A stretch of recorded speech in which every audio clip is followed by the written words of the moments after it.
I visited Okinawa in August of 2015, thinking I would include the protest against the base there in my new film documenting the effects of United States militarism on the people, the culture, the politics, and the environment of the Pacific. As a U.S. history major, I knew next to nothing about the war in the Pacific, except for the atomic bombs on Hiroshima and Nagasaki, the iconic raising of the flag on Iwo Jima, and from the newsreels in the movie theaters glorifying naval battles in the South Pacific that demonized the Japanese. What I learned about the bloodiest battle of the war on Okinawa and the subsequent colonization of Okinawa and Japan led me to make this short film about Okinawa and the U.S. occupation of that once sovereign nation from 1945 to the very present.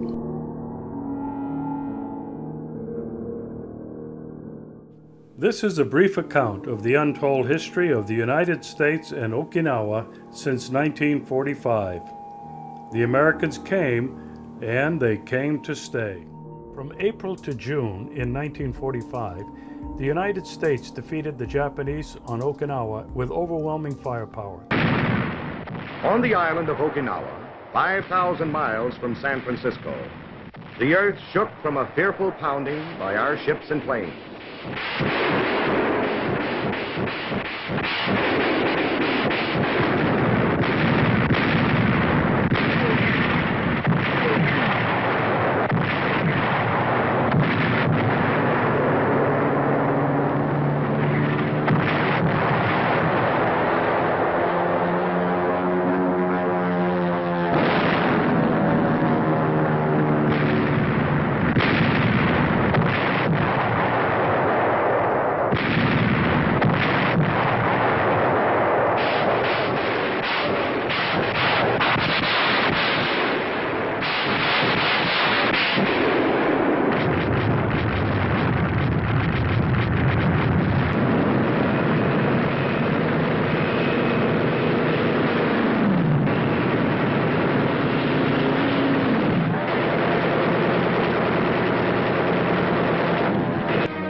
They call it kamikaze, meaning the divine tempest. We call them suicide planes. The fleet that came to stay paid a price too. But our men, our ships, our planes, took everything the land could throw at the sea and handed it back double. The question, could a fleet stand up against the massed fury of land-based planes, got an emphatic answer from the men who fight to live, from the fleet that came to stay.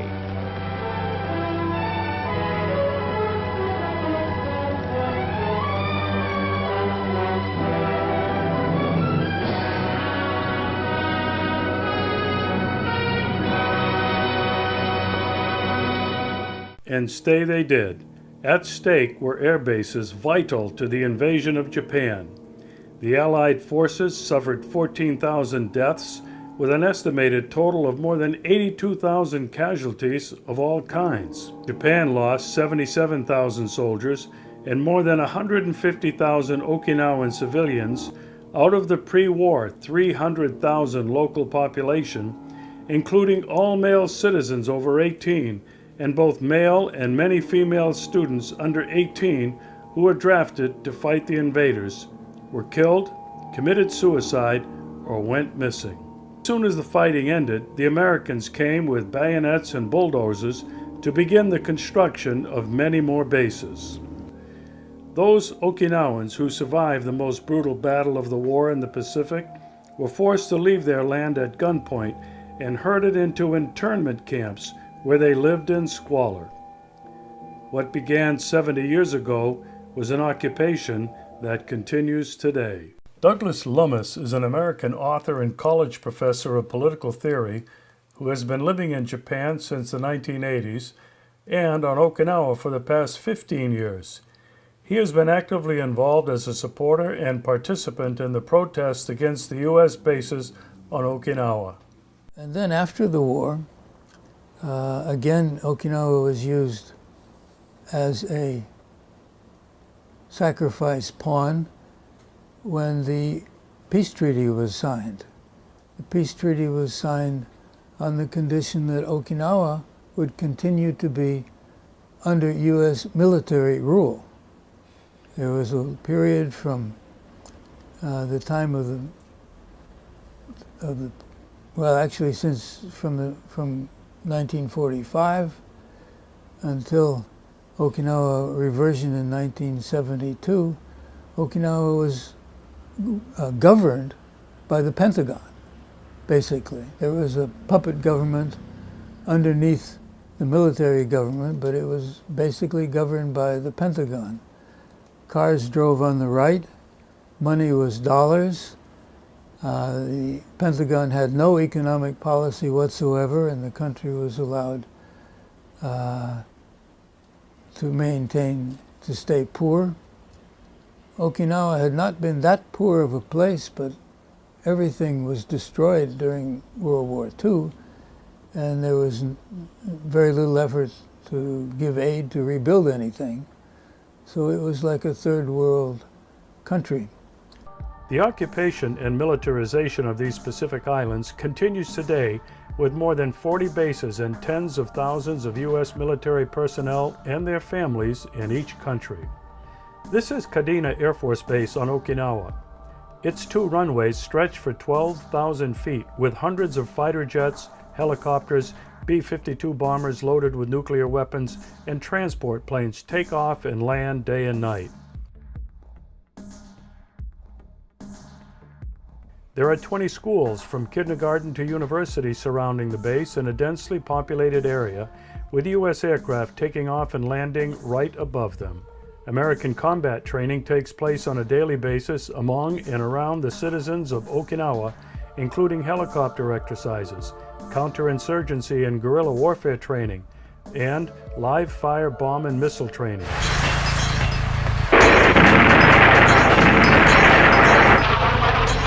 Can it be described any other way?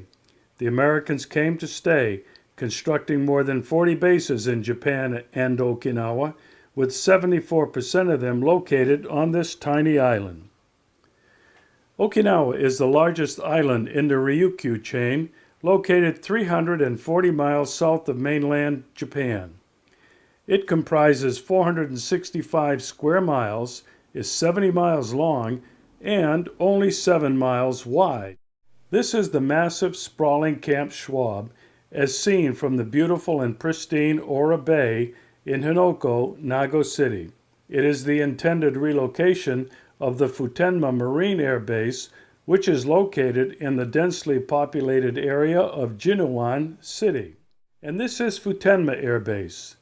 There have been various plans for the relocation of this Marine Corps Air Station, located within the densely populated urban area of Jinwan City, with a population of 93,000. In December 1996, as part of the Defense Policy Review Initiative, the Japanese and U.S. governments decided that the Futenma base be relocated to an offshore location in the Ora Bay of Hinoko in Nago City, a relatively less populated area, in order to reduce the military impact on the populated communities of southern Okinawa.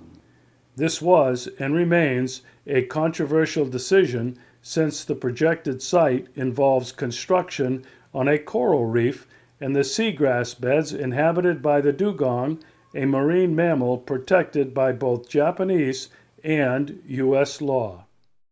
The proposed new base will have dual runways stretching out into Ora Bay, where construction has already begun. Once again, the question posed by Dud Hendrick in The Ghost of Jeju: is there any place so remote, so sacred, so beautiful as to be inviolable by the United States military? Apparently, there is no such place. And whenever the weather permits, teams of activists set out into Ora Bay in kayaks and boats to obstruct the construction.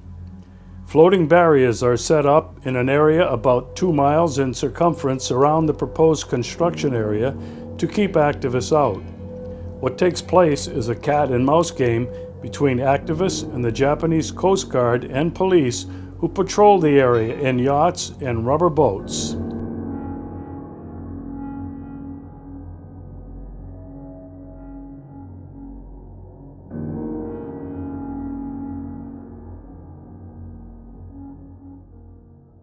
Susumu Inamine, the mayor of Nago City, elected on January 20th, 2010, and re-elected on January 19th, 2013, is against the Hinoko relocation plan and argued for the relocation of Futenma outside of Okinawa.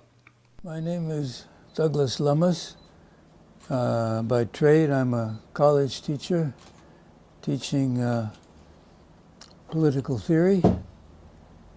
I've lived in Japan since the 1980s and in Okinawa since the year 2000, so 15 years now. 15 years that I've been here, I've noticed some remarkable changes in the movement against bases. The people have been opposed to bases here for generations now, but in the last 15 years there's been an interesting transformation in the way of thinking of Okinawans. When I first came here to live in 2000, the mainstream of the anti-American base movement was focused on world peace and abolishing the Japan-U.S. Security Treaty and getting all the bases out of Japan. That was the goal.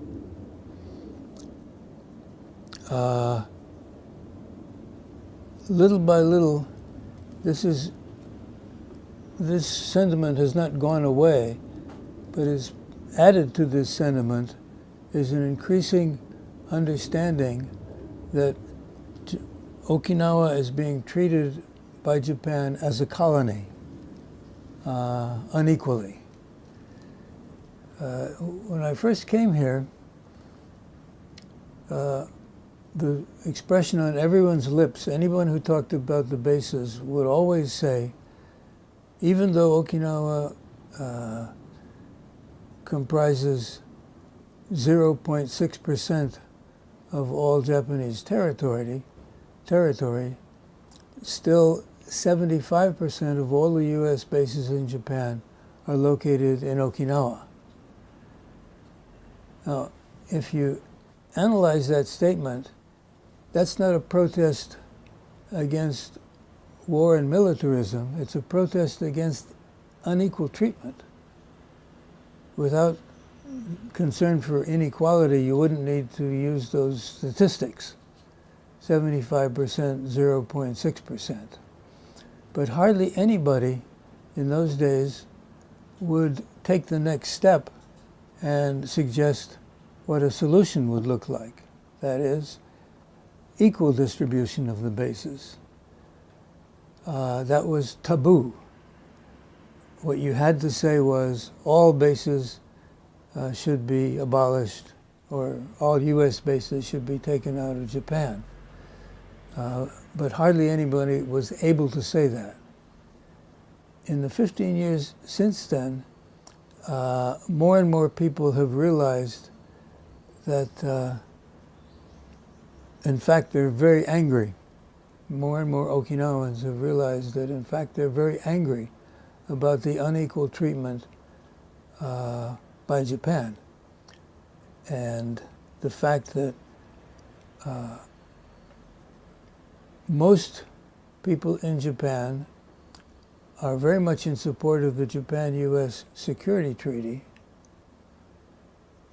but also want to have the peace constitution, and without seeing the contradiction between those two.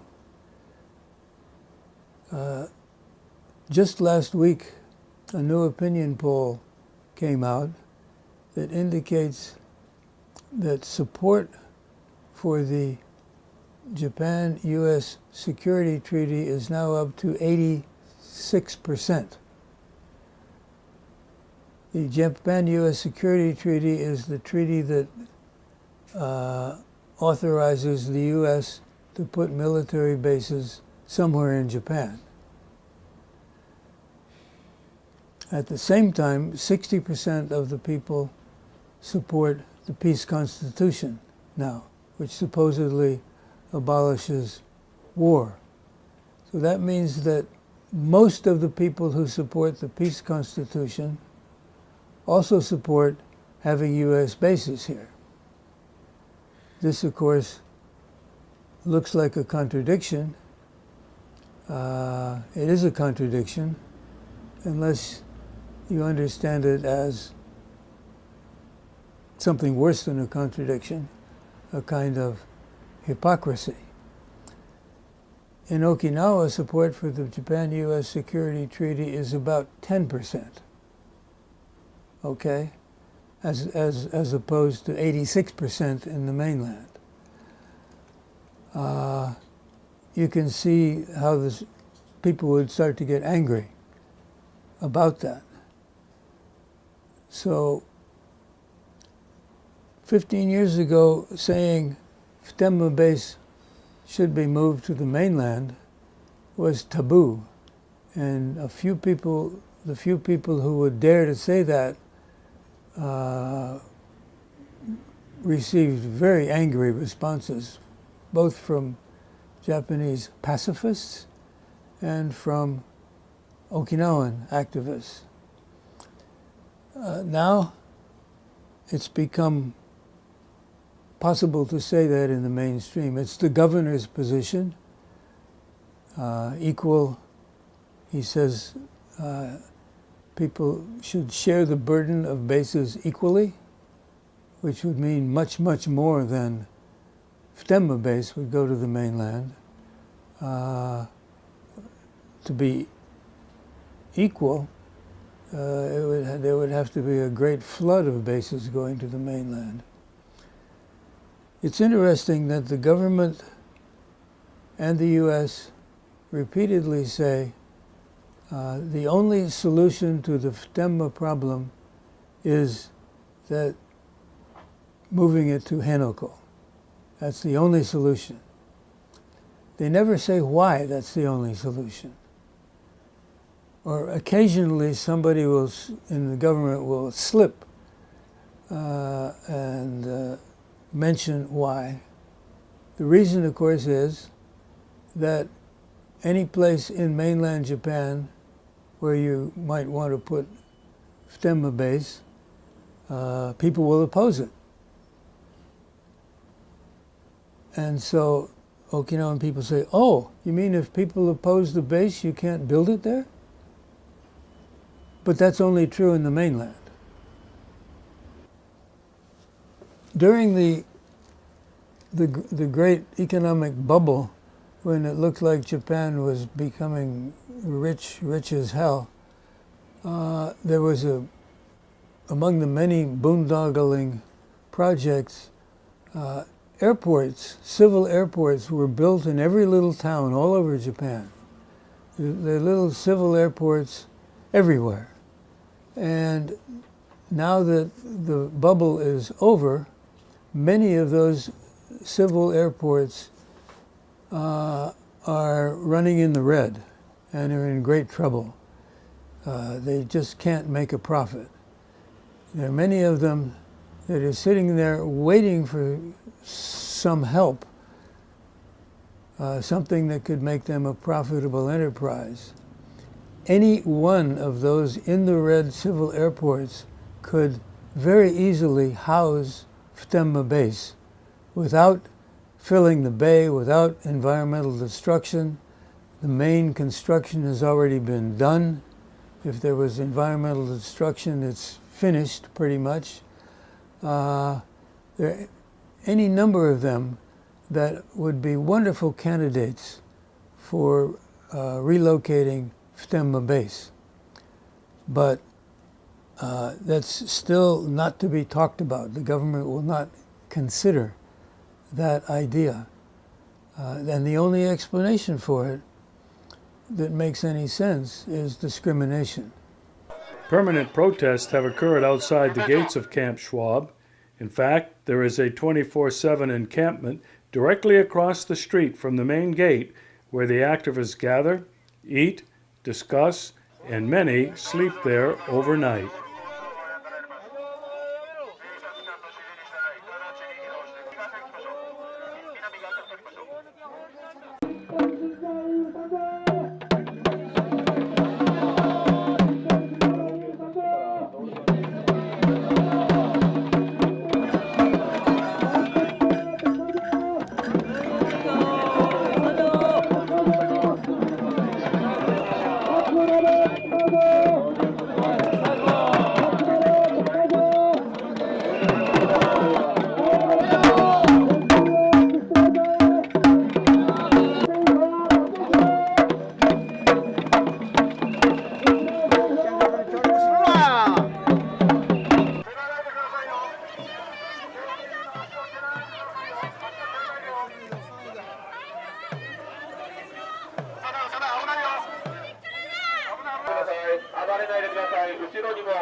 My name is Mayuko Kato, and 27 years old, and I came from Kanagawa Prefecture, Japan. Why do you come here? Why?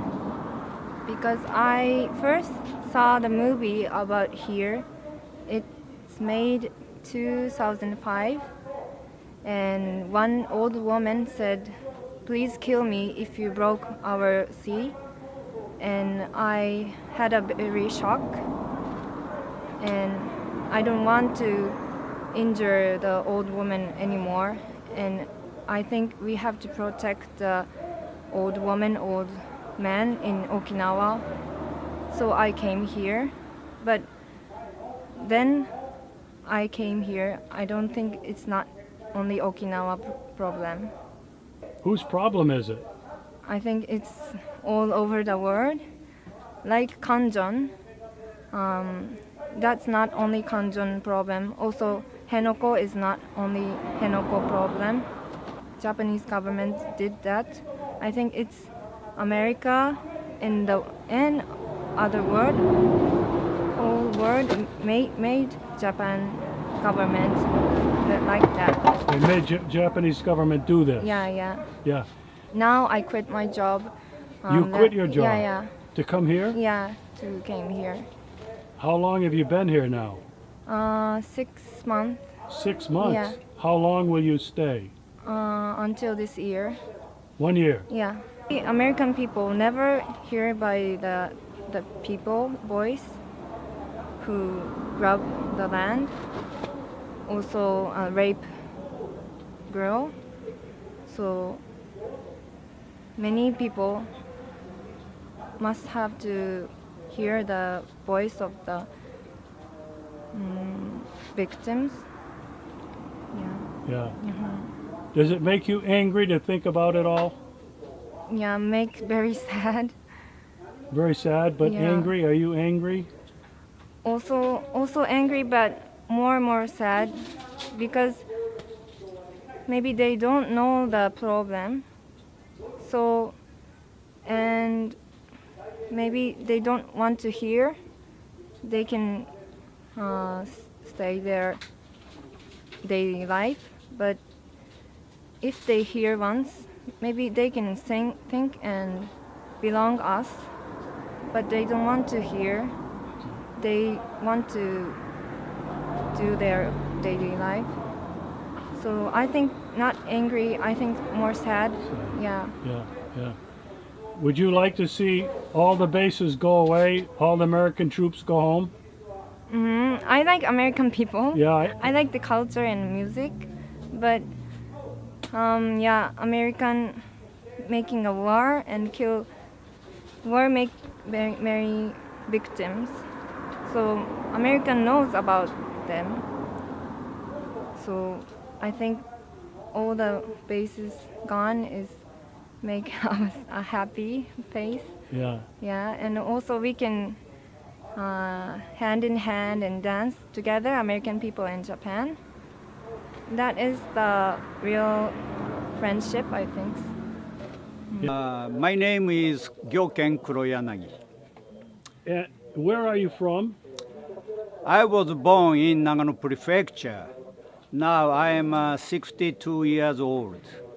I have moved to here from Kagoshima Prefecture last year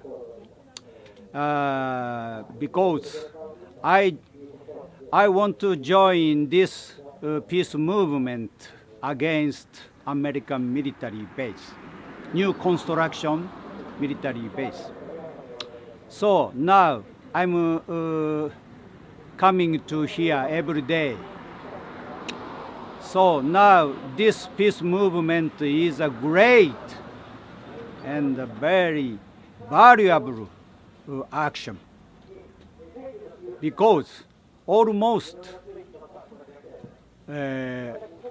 all the people, 60, 70, they have a strong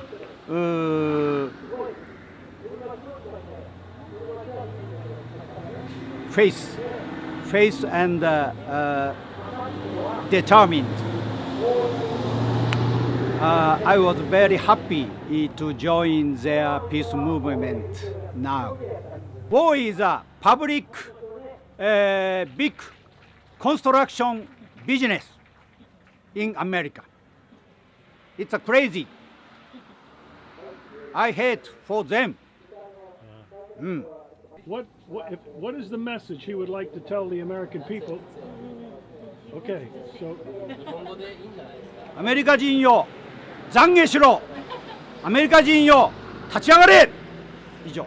Thank you. and what was that? He says, American people regret what you have done and rise up. My name is Hideki Yoshikawa and I'm from Nago City, Okinawa. I've been involved in these issues for the last almost 15 years. I've been working on the, particularly on the environmental front. Take these issues to the IUCN, International Union for Conservation of Nature. I also help, as a supporter, help the so-called Dugon lawsuits taking place in San Francisco, in the U.S. And The Dugon lawsuits, it is a very interesting case, and it's taking place in the United States. The plaintiffs are 3 Okinawan people, including Takuma Higashonna. He's from Nago City, as well as the Japanese environmental NGOs and the U.S. environmental NGOs. We are taking the issues to the U.S. court because the base to be constructed here is a U.S. military base. This is a U.S. issue as well. I think my main role is that I be sort of interpreter, communicator of this issue to the international world. That's my main role. That's where I think I'm supposed to play. But because I'm from Nago City, and I close by this base, so I'll go to sit-in. I'll also participate in the blockade of trucks. These activities I will also participate in. That's another way I try to support this movement. I believe that U.S. military bases, which are supposed to protect democracy, human rights, and justice, cannot stand on those false promises, false ideas. U.S. military bases cannot be built where the people oppose. My name is Yoko Yamaguchi. I'm originally born in Tokyo. Now I live here in Nago City, Okinawa, because I wanted to stop landfilling of this beautiful sea of Henoko, Ora Bay, because Japanese government wanted to build U.S. Marine base here in beautiful Okinawa Sea. So I totally against it. it's not a good idea for both Japanese and American for world. Do you think that Japan needs all these American bases for safety and security? No, not at all. I've been here for 10 years, taking my holidays, come Tokyo to here 3 times a year, but eventually I live here to quit my occupation in Tokyo. So now I live here to participate as a canoeist of this beautiful sea. Every day, 7 days a week, there's a bus that leaves from the city of Naha and carries people to the gate, the main gate at Camp Schwab, which is where the Hinoko construction is scheduled to be, to take place. There's a sit-in in front of the gate 24 hours a day, 7 days a week, since January this year. And the bus from Naha goes every day, so there's more people in the daytime than at night. There are also buses that go from Okinawa City, from Ginowan, and from a number of other towns. Not every day, but once or twice a week. I take the Naha bus twice a week when I can. And there's a very interesting phenomenon taking place on the bus. Well, this bus from Naha that leaves every day was not planned to be a place of discussion. It was just planned as a way to get people to the sit-in. But since it's a tour bus that's chartered, it has microphones, and so people pass around the microphones and talk. And little by little, it turned into, in the beginning it was just self-introductions and why I'm on the bus. Mostly people who had no experience in political discussions, some of them very shy, some of them refusing to take the mic until the third time they got on the bus. Little by little, people started developing the ability to have political discussion and the interest in doing it. Now, the interesting thing about the people on the bus is that almost all of them are retired people living on pensions. There's several reasons. One is these are the people who can go every day because they don't have to go to work, and their children have grown up and they're not taking care of their grandchildren in most cases, so they have the time. The other thing is that this is the generation that bears the memory of the Battle of Okinawa, and this is sort of their last chance to make that memory into something concrete. Actually stop a base being constructed. We're the front lines. We're the ones who are going to make it's going to depend on us whether this construction goes on or whether it doesn't. The people on the bus have renamed it the Hinoko University. This is the Hinoko University.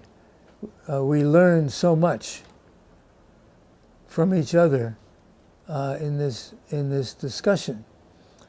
They have started writing songs about the experience, writing poetry. They print out the words to the songs that they've written and sing them on the bus and at the gate. One of them is a song about the Henoko University. It says, well, maybe I'm old, but I can still sit in. And when you join the Henoko University, you'd never get senile. The people on the bus are not only discussing, but they're carrying out actions. They're confident that they will be able to prevent the construction of this base. They have absolutely no idea of losing. They say over and over, we're going to win this struggle and this base is not going to be built. They're preparing themselves to actually block the trucks when they start, if and when they start bringing in dirt. And they're ready to do that. They're ready to be arrested. And so they have, without thinking about it this way, in a sort of a natural process, they're reestablishing a form of government that is properly called direct democracy or radical democracy. Interesting to them, their lives have simply become much more interesting, much more exciting, much more meaningful than they were before this process began. And so they have no thought of giving it up or getting tired or burning out or anything like that. This is living in its highest form. The similarities are remarkably glaring between U.S. foreign policy in Japan, Okinawa, and South Korea. In fact, anywhere where you look in the world today, we see the same results of American foreign policy everywhere. In Central and South America, Cuba, Iraq, Afghanistan, Libya, Somalia, Ukraine, and now Syria, to name just a few more recent invasions, regime changes, occupations, and the destruction of entire civilizations, not to mention the many millions of civilian deaths. Since 1945, the United States military has killed more than 22 million civilians. With the dropping of the atomic bombs on Hiroshima and Nagasaki, a new era in human history began. It is an era when all of humanity, in fact all life on Earth, can be obliterated. Our only hope, if we are to survive, is a global consciousness where people everywhere rise up against the evil global economic system that not only threatens to enslave us, but destroy us, either through a nuclear Armageddon or because of inactivity on mitigating climate change, ensuring that Mother Nature will end the human experiment. If there is hope, we can find it in the brave people of Okinawa and Kanjong Village on Jeju Island, and in the millions of people on every continent who are rising up against governments that do not represent us.